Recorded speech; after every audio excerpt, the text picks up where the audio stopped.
नमस्कार मित्रांनो, जातीय जनगणना होणार आहे। आता सध्या घरांची जनगणना सुरू आहे आणि स्वातंत्र्यानंतर पहिल्यांदाच जात विचारून जनगणना केली जाणार आहे। तुम्ही कोविडची लस कुठे घेतली, असे बरेच प्रकारचे यामध्ये 40 प्रश्न विचारले जाणार आहेत। आता हे नेमके 40 प्रश्न कोणते, जातीय जनगणना कशी होणार? आता ही जातीय जनगणना जी आहे तर केंद्र सरकारने या जनगणनेसाठी आता तयारी सुरू केली। ही 2 टप्प्यामध्ये जनगणना होणार आहे।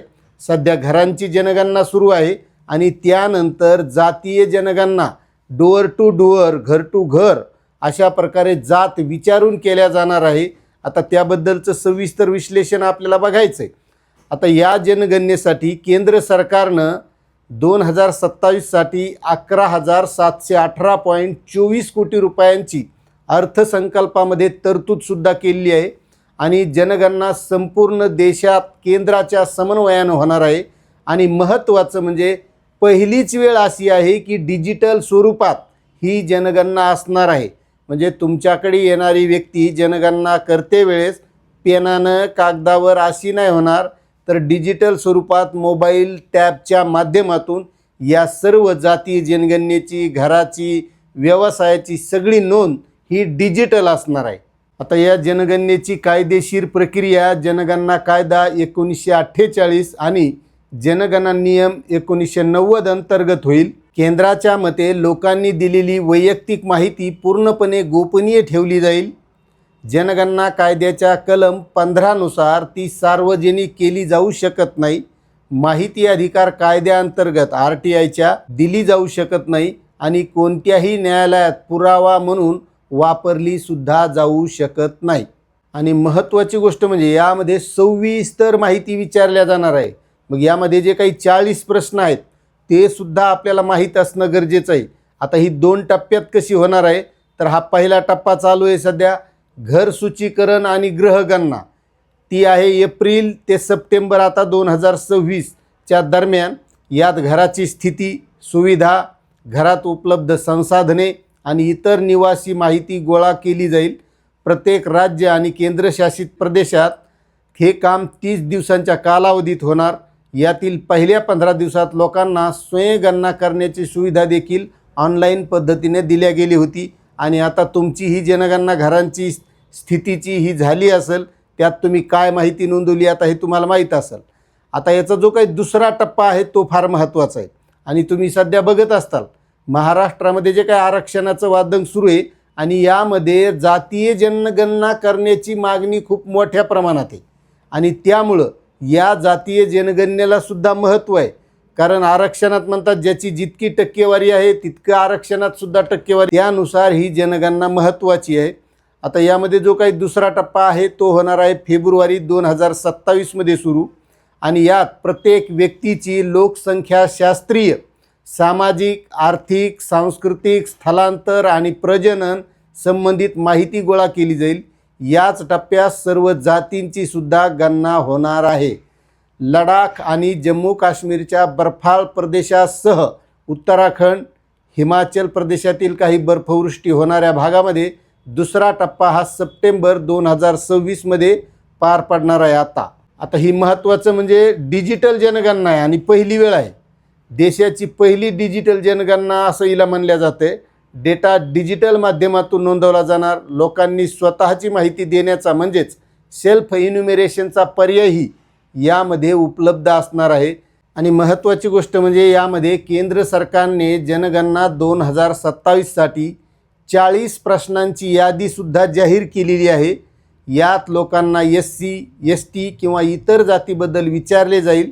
स्वातंत्र्यानंतर पहिल्यांदाच सर्व समुदायांच्या जातीची माहिती जनगणनेत नोंदवली जाणार आहे। आणि यापूर्वी 2011च्या जनगणनेच्या फॉर्ममध्ये 29 प्रश्न होते। यात जातीशी संबंधित माहितीसाठी फक्त SC, STचाच पर्याय होता। मात्र आता जनगणना 2027च्या प्रश्नांच्या यादीत जातीशी संबंधित प्रश्न क्रमांक 10 वर आहे, ज्यात SC, ST सोबत जातीचे पर्यायही जोडल्या गेलेला आहे। आणि विशेष म्हणजे लोकांनी कोविड लस कोठे घेतली होती हा प्रश्नही विचारला जाईल। यासोबत मोबाईल नंबर, आधार ओळखपत्र क्रमांक, वोटर ID क्रमांक आणि बँक खात्याशी संबंधित प्रश्नही असतील. आता ते प्रश्न बघूया आपण. यात पहिला महत्त्वाचं म्हणजे ओळख आणि कुटुंब.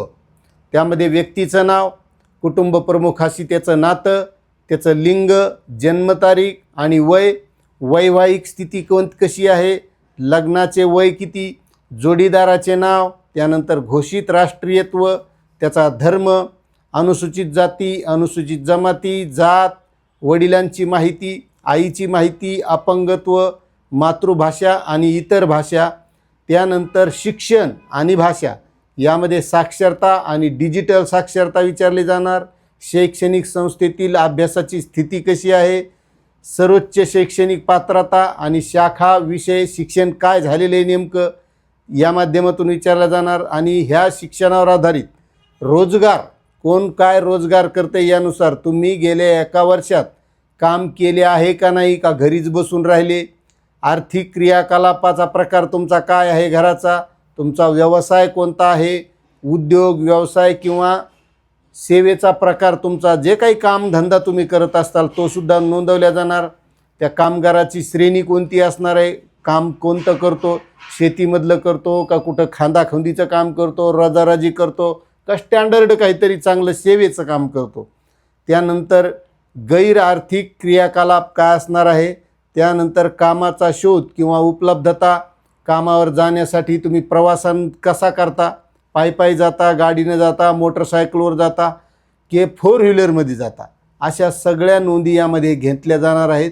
त्यानंतर बरेच लोक जन्म एका जागेवर होतो, त्यानंतर कुठंतरी स्थलांतर होत असतं, त्यांच्यासाठी सुद्धा जन्म ठिकाण कोणतं आहे, मागील निवासस्थान कोणतं होतं, त्यानंतर स्थलांतराची कारणं काय आहेत तुमची, त्यानंतर मागील ठिकाणी वास्तव्याचा कालावधी किती दिवस होता, त्यानंतर कायमस्वरूपी रहिवासी तुमचा पत्ता कोणता आहे. म्हणजे बरेच लोक हे मुंबई, पुणे, कुठं नागपूर, संभाजीनगर अशा ठिकाणी कामाला किंवा ऊसतोड कामगाराला तिकडं जात असतात, अशा बाबतीत. त्यानंतर सध्या जिवंत असलेल्या मुलांची संख्या किती आहे, तुमच्या आत्तापर्यंत जन्मलेल्या मुलांची संख्या किती आहे, गेल्या एका वर्षात जन्मलेल्या मुलांची संख्या किती आहे तुमच्या कुटुंबामध्ये. त्यानंतर इतर माहितीमध्ये कोविड-19 म्हणजे कोविड-19 लसीकरण स्थळ कुठं तुम्ही लसीकरण घेतलेलं होतं ते सुद्धा विचारल्या जाणार. तुमच्या घरातली एकूण बँक खाती किती आहेत याची माहिती घेतली जाणार. तुमचा मोबाईल क्रमांक, आधार क्रमांक, मतदार ओळख क्रमांक, पासपोर्ट असेल तर पासपोर्टचा क्रमांक, वाहन चालविण्याचा प्रमाण म्हणजे ड्रायव्हिंग लायसन उपलब्ध आहे का नाही, असेल तर त्याचा क्रमांक, अशा या 40 गोष्टी विचारल्या जाणार. आता यामध्ये कुठं जन्मले, कुठं गेले, कुठं राहिले, बँक खाते, मोबाईल नंबर, आधार नंबर, म्हणजे आपला सगळा डाटा हा डिजिटल स्वरूपात जाणार आहे. फक्त यामध्ये तुमच्याकडे पैसे किती आहेत हेच विचारलेलं नाही, अशी सगळी माहिती विचारण्यात येणार. आणि अशी ही डिजिटल जातीय जनगणना फेब्रुवारी 2027 पासून चालू होणार आहे. मात्र यामध्ये महत्त्वाची एक गोष्ट आहे की याची सगळी गोपनीय ही माहिती ठेवली जाणार. ही माहिती कोणत्याही प्रकारे RTI अंतर्गत जरी मागितली तरी दिली जाणार नाही, कुठं न्यायालयात पुरावा म्हणून मागितली तरी दिली जाणार नाही. अशी या जनगणनेमध्ये गोपनीयता ठेवली जाणार आहे. आणि ही सगळी अशी प्रक्रिया आता फेब्रुवारी 2027 पासून होणार आहे. त्यामुळे आपण सर्व माहिती देणंसुद्धा गरजेचं आहे. यामध्ये जे काही प्रश्न आहेत या प्रश्नाहून पुढं राज्य सरकार असेल, केंद्र सरकार असेल, यांना वेगवेगळ्या योजना, रोजगार, उद्योग यासाठी सुद्धा ही माहिती ते उपयोगात आणू शकतात आणि त्या माध्यमातून वेगवेगळ्या योजना राबवू शकतात. अशी ही जनगणना होणार आहे. आता यावर आपलं काय मत आहे नक्कीच कमेंट करा. चॅनलवर नवीन असाल तर सबस्क्राईब करा. धन्यवाद.